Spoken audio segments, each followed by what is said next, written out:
What's going on, y'all? This your boy MC. Hey, what's up, everybody? Bearded Ruck is here. Alec, what's up? And this is Word and Culture Podcast, and we got another clip for you.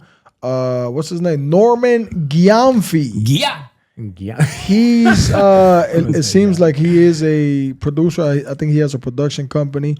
Who Maverick City, you guys probably heard of them. They're a big worship group. Who that? They're pretty big. Yeah? Yeah. They're in the lights of Brandon Lake actually started with Maverick City. Oh, really? I didn't know that. The group. So I know they're well known, but where's Maverick City? I have no idea. that's a good question. It's I a want to group. know what to put on the map. It's a group though. We can ask Waze. But yeah, so he manages Maverick City, or I guess they're under his label. And well, we can say this much: he's done a great job because everybody knows about Maverick City. True. Yep. You know, it's not just gospel. You know, now the entire secular industry knows about Maverick City. So yeah, man, he's definitely doing a great job. But obviously, before we get into this video, man, if you haven't done it yet, go ahead and subscribe to the channel, hit the bell notification, and also give this video a little thumbs up. We got some more content coming your way. So guys, let's get into this clip right quick. That's so good, Norman. That's so good. And what was the turning point that you made when you knew that something different had to happen to resurrect or reshape the Christian/gospel industry? I mean, I'm gonna be straight up. I knew it the first day. Y'all, it was stale. There was no infrastructure, I shall say. So when I looked at Christian music versus gospel music, everybody had a manager, not a homegirl, not an auntie. Everybody had an agent. Right. They didn't go church to church to church. They toured. Right. They had infrastructure, and so when I came in with Travis, he had Monica as his manager. He didn't have no agent. There was no touring opportunities. They was going church. They was making good money going church to church to church, but I knew it wasn't sustainable. Okay. Because this is the thing about when you do church gigging. Churches only need you if their worship team sucks. And as time goes on, talent was increasing. Access to talent was increasing. So now a pastor can go on Instagram and see somebody that can sing, and why I can pay him $90,000 a year. Why I'm gonna keep paying people $25,000 every weekend? Right. When I can pay one dude to get up here, I can pay Todd once. He gonna get up here and kill it every week. We're gonna put together an amazing worship team. I remember saying, this way of making money not gonna last. Because as churches went more towards worship music and the pandemic showed me, once everybody learned how to stream, it was over. Because now everybody needed good worship. Right. You had to entertain people at home. It never came back. The only church that still be bringing people is the church in Detroit, Triumph. Triumph. That's it. That's the only church that still bring people. And I think he just likes it. He doesn't have to. He can hire anybody. So, that's 9 services. That's a lot. But but they pay good, though. They pay good. They pay good. But that's what I'm saying. So what I noticed in the marketplace was nobody was capturing content. So me and Travis had done this show in Africa. There was 1 million people there. Yes. And the experience, right? The experience. I literally said to him, bro, we should have captured this. He's like, what do you mean? I said, Travis, when I say to people, like right now I'm telling y'all, Travis performed in front of 1 million people. Everybody has a different idea in their mind what they look like.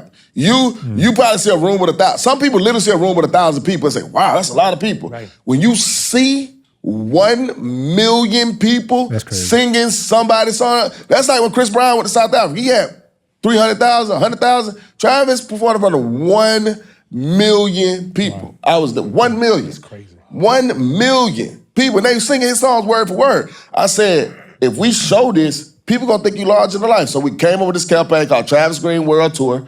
We took I hired Kayla Madonna. Y'all know Kayla Madonna. You know the red hair girl? You don't know Kayla? I don't know Kayla. She from Atlanta. I don't know. She red has to take photographs. People. That's actually crazy. But you see, as a believer, that is extremely dangerous. Simply because what happens is that when you have that much people coming to see one artist, think about it. The temptation is there. That's idol worship. You get what I'm saying? Yeah. Like, this is how I see it, because I'm listening to what he's saying, and he's basically seeing the church as a business as well. Hey, I'll pay this guy $90,000 a year for him to be a worship leader. What about his character? What about his walk? How is it with his wife? Is he married? How is it with his family? You know what I'm saying? Or is it just to lead worship and put on a performance? Yeah. That's a good So there's a lot there. But like I said, I think it is dangerous though when you have one worship. Let's say Brandon Lake, right? It's one guy now. Before he was in Maverick City, but now it's only one guy, and you have millions of people just coming to see him. I don't know. I just see it as a slippery slope. But let's see what the worship guy has to say. Yeah, I'm interested. I'm interested in what Alec has to say about this. He's the worship leader here in the church. So. Yeah, I mean, for many years, I've led without really getting paid. The church supports me, but it's not like a salary. So I can't really, I don't have anything in common with these kinds of people. Yeah. You know what I mean? Like these are professionals that get paid a lot of money to, lead worship and do all that stuff, which is nice. But yeah, I don't know. I'm just kind of like taking it all in because hey yo, I don't know what to make of it, because I hear what you're saying, right? And we can. I have two thoughts about it. My first thought is, wow, amazing that 1 million people are getting together to sing songs about Jesus, to Jesus, right? To one another about Christ. My second thought is like, what I see from this guy Norman is he capitalized or started taking advantage of or manipulated or whatever you want to say, produced something that was already God was working in and doing, right? Yeah.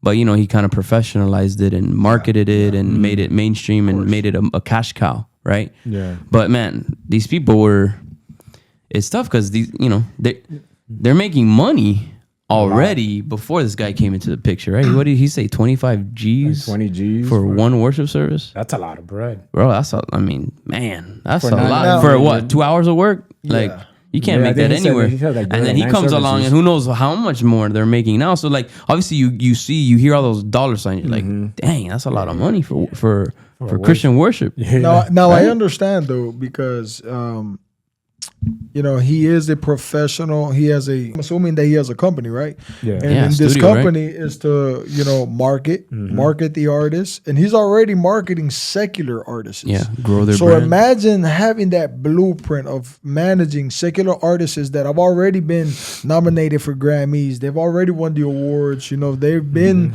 on billboards. Like Travis Scott is a huge artist in the secular realm. Yeah. So imagine coming to the gospel genre and like he said, he saw that it was stale. It was stale. You know what I'm saying? So I'm gonna bring this same formula that I use with these secular artists and I'm gonna bring it to the gospel. And we saw what it did with Maverick City, right? Yeah.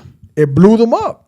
Yeah. They're in the BET Awards. Yeah, it's all secular, but at the end of the day, it's reaching a broader audience. Yeah. Right now, I think we've had like 2 to 3 Christian artists in the billboards. We haven't seen that in over 10 years. Yeah. Brandon Lake being one of them.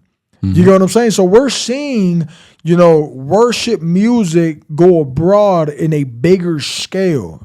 There's a lot more audiences listening to worship music, which is a great thing, I would assume. Yeah, it's actually a great thing. It is a good thing. That. Yeah, I think it's an interesting thing because there's a dynamic in the Christian circle that you can't mix business and gospel music together, right? It's kind of like, no, don't involve money. There's like a fear of money, and I get it because people don't want to fall into the love of money, right? Because they know that money changes people. I don't think money changes people. I think money just actually amplifies who you already are to another degree. But to be honest, I mean, he's looking at it from a business perspective. I don't have any issues with taking it from a business perspective because at the same time, people do need to get paid for their time, their talent, their hard work, and having their craft, well done. And I don't see an issue with coming at it from a transactional point of view, especially if it's actually, forwarding the exposure of the gospel, right? Furthering the exposure of the message of what lies underneath the music. I don't see anything wrong with that. Yeah. But there are dangers to that. There are dangers, obviously. There's dangers. Well, yeah, I guess the point where because it is ministry. Yeah. At what point are you doing it for the Lord or are you doing it for the check? That's the part where you're gonna have to start checking balances, right? And when I hear them, And what if someone books you, but hey, we're not gonna pay you? You ain't gonna do it? you talking about the ministry? Yeah, I'm like saying ministry, like like you're church. doing worship.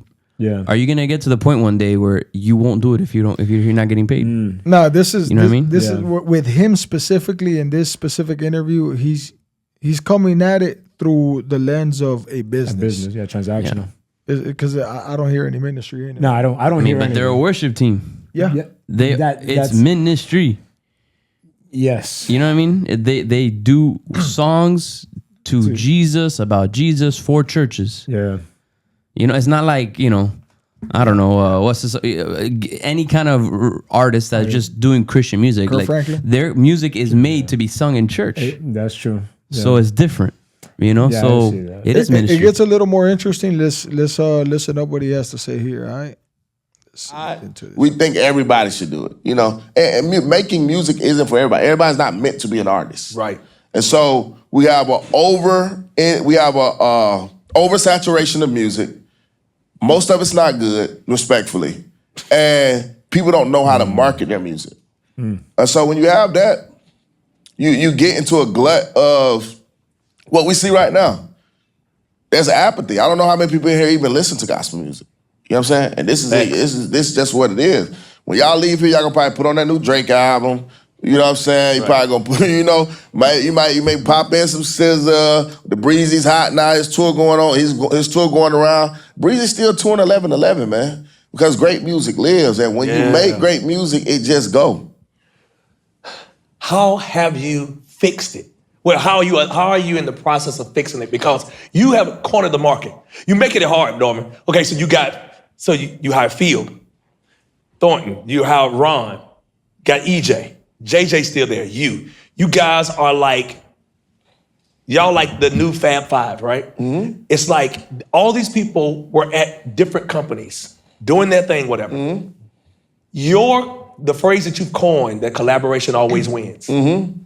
How did you manifest it and say, hey, we're going to make everybody have to come through here if they want to be relevant or if they want to? And then how did you do that?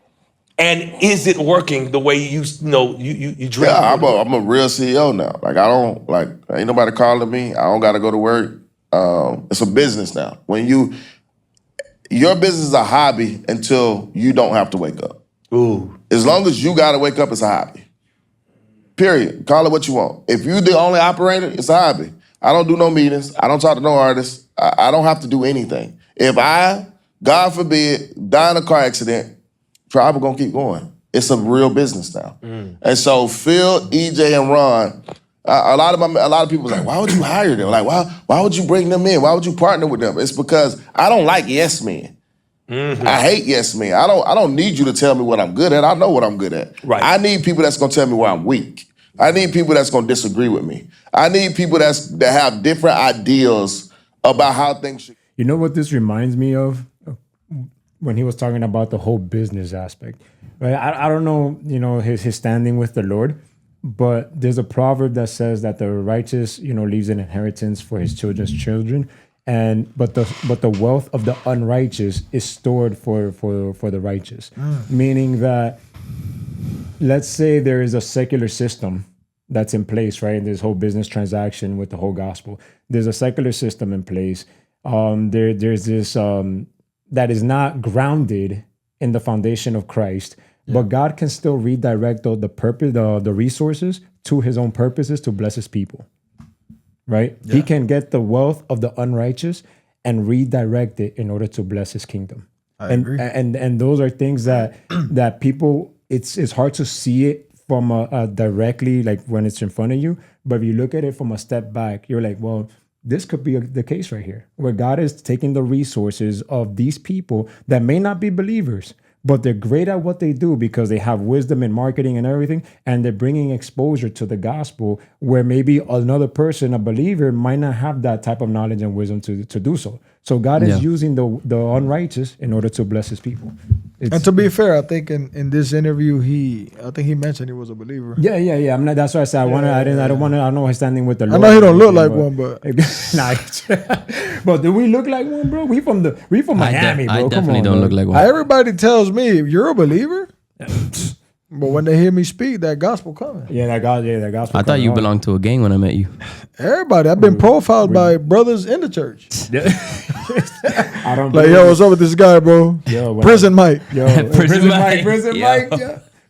Yo, listen, I remember the first time I went to a Presbyterian church with my fitted and a football jersey. Bro, they were staring at me Presbyterian like church? A Presbyterian church With a football jersey and a fitted and a do-rag. I'm not sure. I don't even know how you didn't get stoned. I don't know either, but they showed a lot of grace. You made them believe in demons that day. No, bro, I don't know.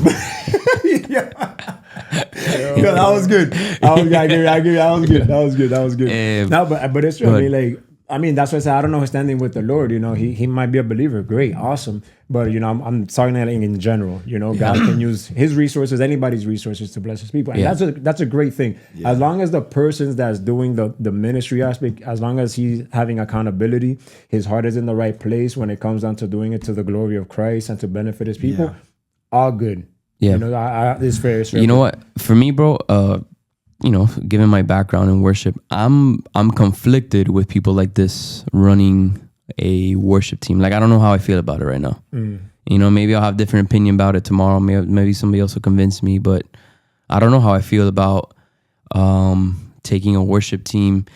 And I guess, you know, maybe I'm ignorant. Maybe I'm naive, right, to what it takes. Because, you know, if we think about all the big artists, Brandon Lake, Hillsong, back in the day, Maverick City, Bethel, maybe all of them have people like him, Norman, 100% behind them, pumping out this business. So let me ask you, let's say he won't touch the part of the ministry on the Sunday service, right? That's all you, our worship team, our church, our pastors. That's it. He's not involved in it, but he can be involved in the exposure of like doing something outside of the church, events and everything. Would you be okay with that? Yeah, I mean, well, he wasn't just involved in that. It sounds like he was involved in the albums themselves, the songs themselves, right? Like because other part in the pod, right? He actually would give them advice on how to sing and how to do their songs. He said it before, like, right? It was white man lyrics sung by a black man, right? So he tried to really change the way they did worship music. Gotcha. Would you agree? Would you agree that maybe some gospel songs or songs that are labeled to be gospel centric, that they could be stale? I think there are music that are stale and that are like but I guess where I'm coming from is not just specifically gospel. It's the greater principle of someone like a producer like him. I see. Influencing a church worship team or right, like because you know what I mean, like I know what you mean. Well, the thing is, you know, they're called the worship team, but they're tied to a church. Remember, I imagine. No, they have to call some church home. I have no idea. I haven't looked into it, but I imagine they have some kind of home church. But I do believe that believers do need professional work behind them. Yeah, you get what I'm saying. And sometimes that professional work comes from an unbeliever. Yeah.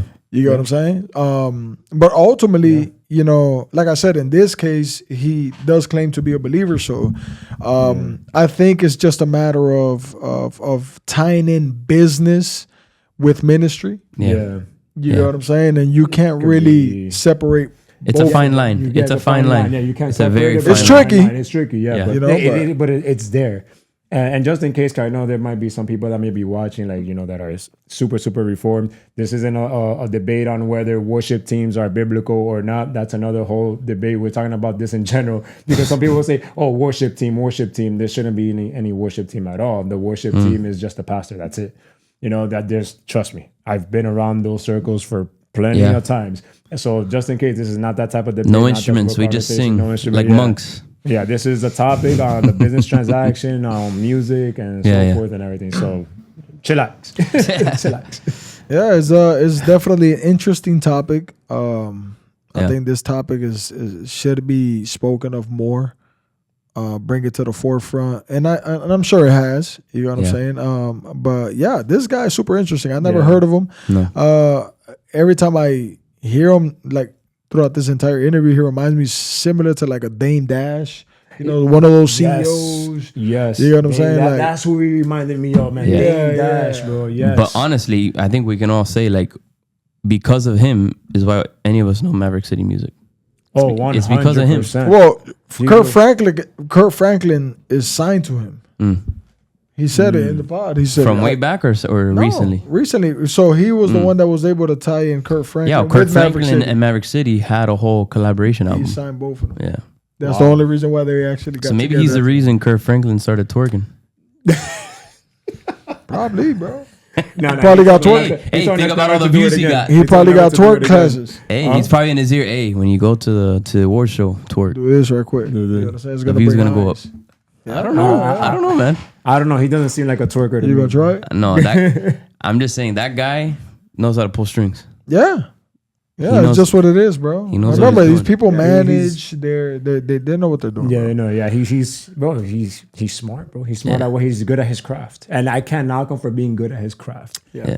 That's what I'm I saying. can't. Yeah. Y'all notice the cuts he has on his arms? He be scrapping or what's going Probably, on? he probably does jujitsu. I don't You know. think that's what that is? I don't know his backstory, but I don't know, man. He looks like a tough dude, man. look like he got bread. Yeah, but now watch Living yeah, but bread? I wouldn't, but I don't. Bread of life? Probably Going what he's back lacking. to the whole, I'm with you there, Alec, because I don't. It is tricky because me doing hip hop, right? Yeah. I don't know how I would feel having somebody that's not a believer, to kind of manage me. If that was the possibility, is to get exposure Well, to conflict hip-hop of and interest, everything. right? Conflict of interest. And if you're talking about,